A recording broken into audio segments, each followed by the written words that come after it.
आज हमारे सामने है डेरियस फोरू की किताब डू इट टुडे।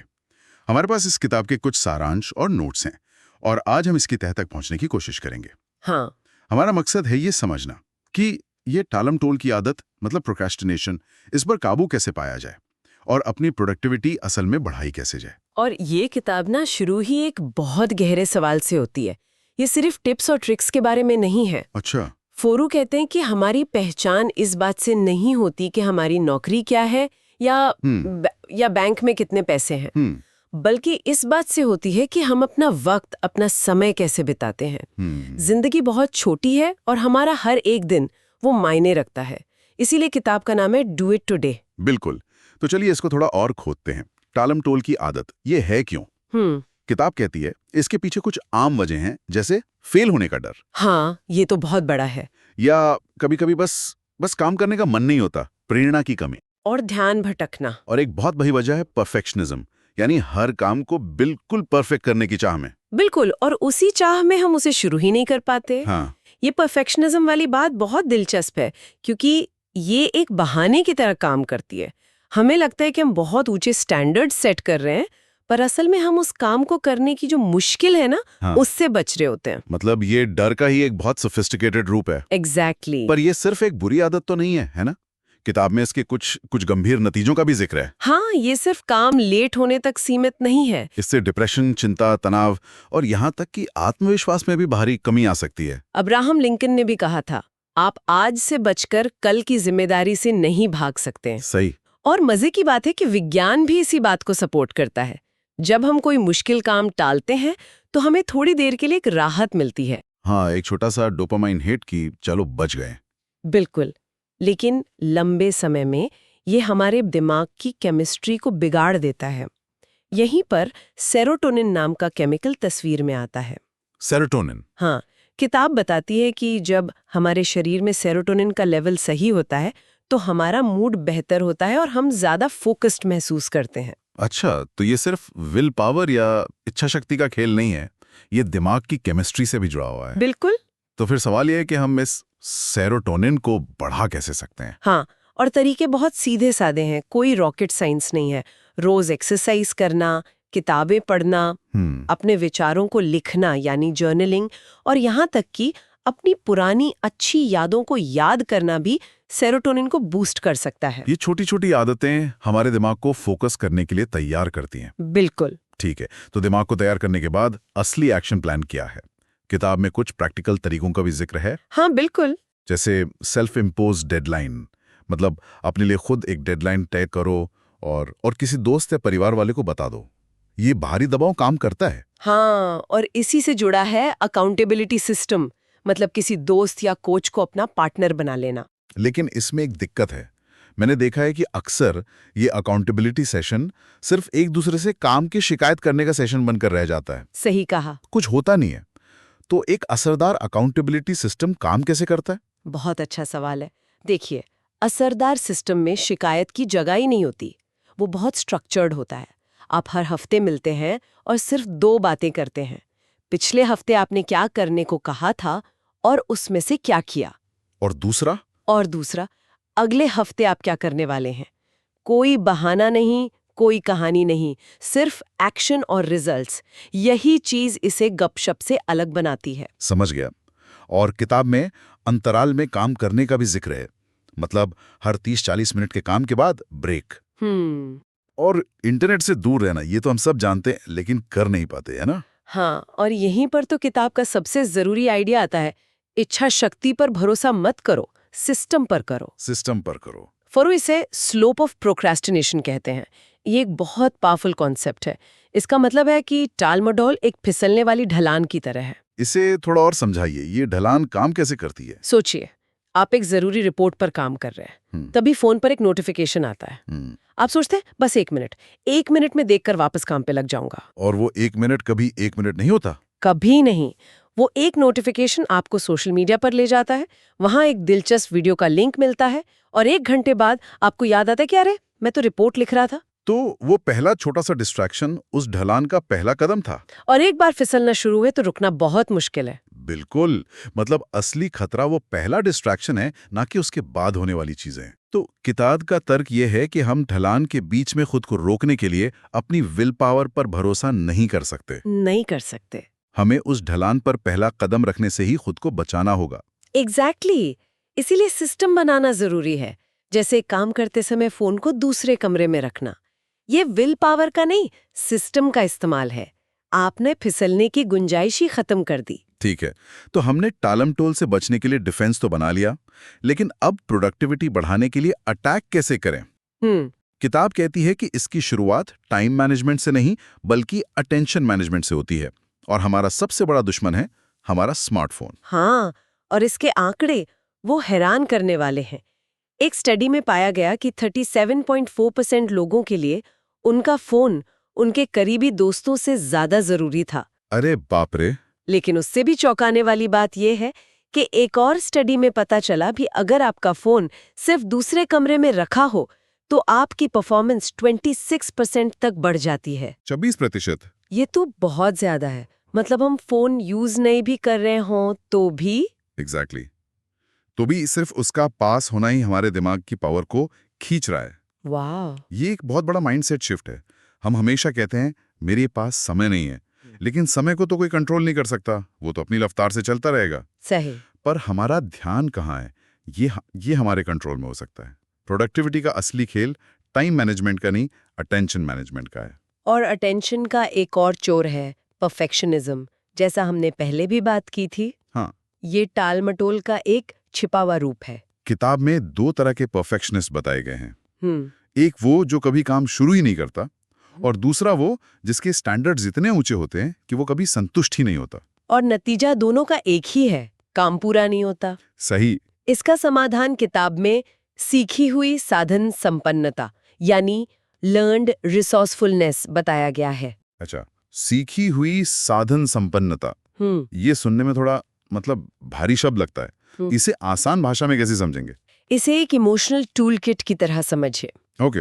एक परफेक्शनिस्ट के पास बस एक ही औजार होता है, एक हथौड़ा, जिस पर लिखा होता है या तो ये परफेक्ट होगा या ये बकवास है। हाँ, सही है। और एक लापरवाह इंसान के पास भी एक ही हथौड़ा होता है। हाँ।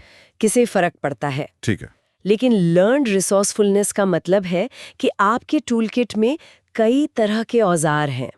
आप कहते हैं ठीक है, ये मुश्किल है, पर मेरे पास इसे हल करने के तरीके हैं।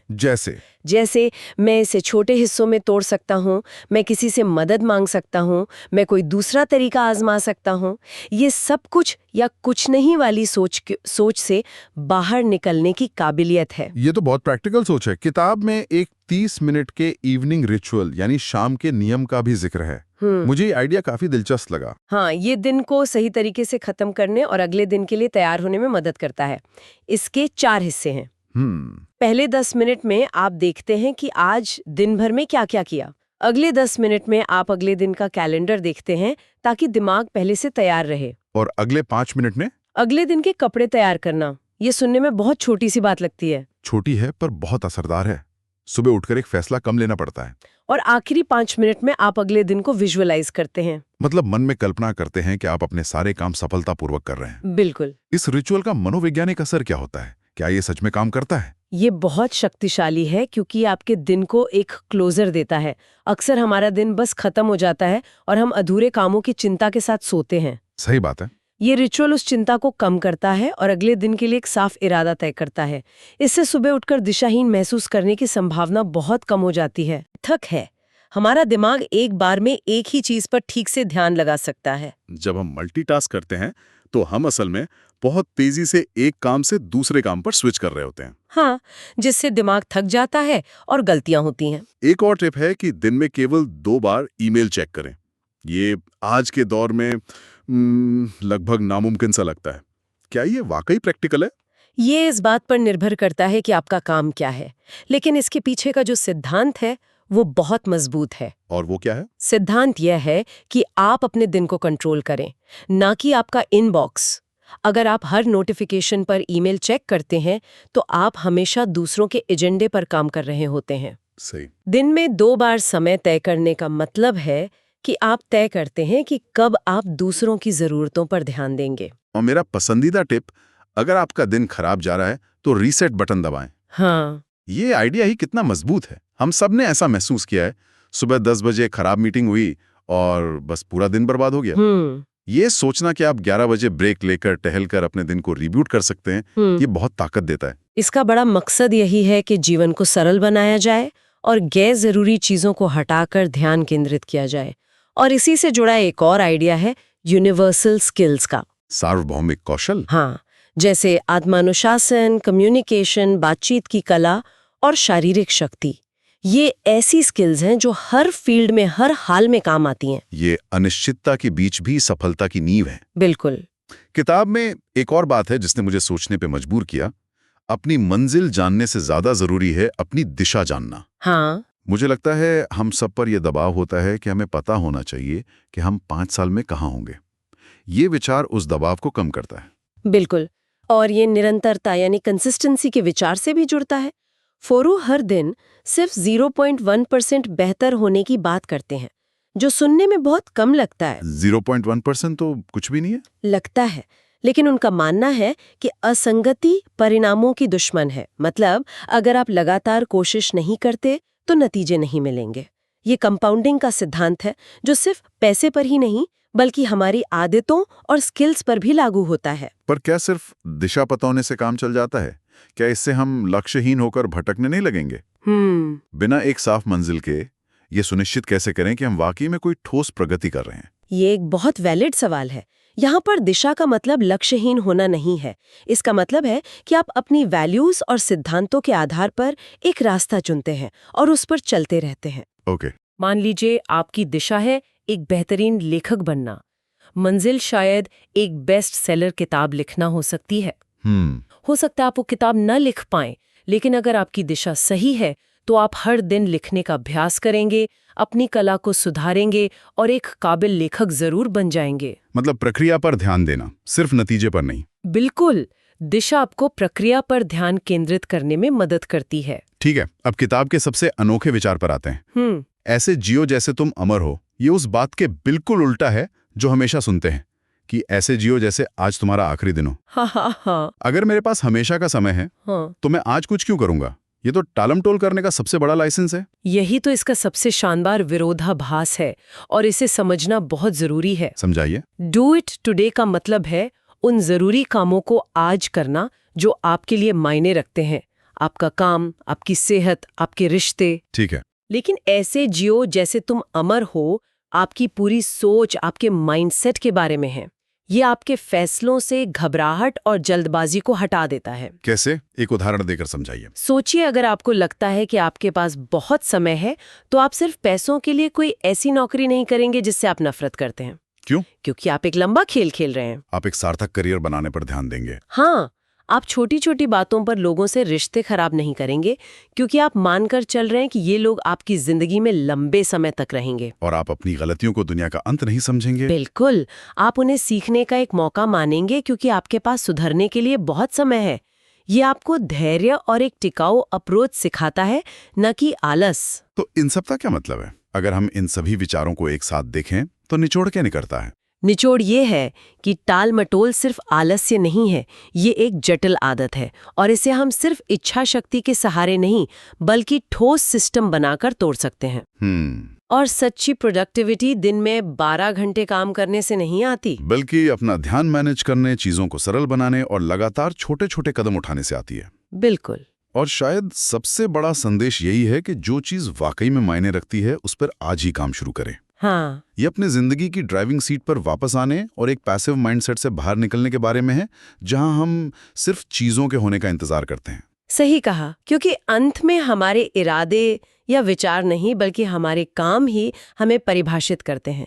एक्शन ही सब कुछ है। सुनने वालों के लिए एक आखिरी विचार। फोरू जीवन में अनिश्चितता को स्वीकार करने की सलाह देते हैं। दिशा पर ध्यान दो, मंजिल की चिंता मत करो। लेकिन क्या यह हमेशा सभी के लिए सबसे अच्छा तरीका है? सोचने वाली बात है। हमारे स्रोतों में यह भी बताया गया है कि कुछ लोगों के लिए जिन्हें अनिश्चितता से नफरत होती है, ये बहुत ज्यादा तनाव और चिंता पैदा कर सकता है।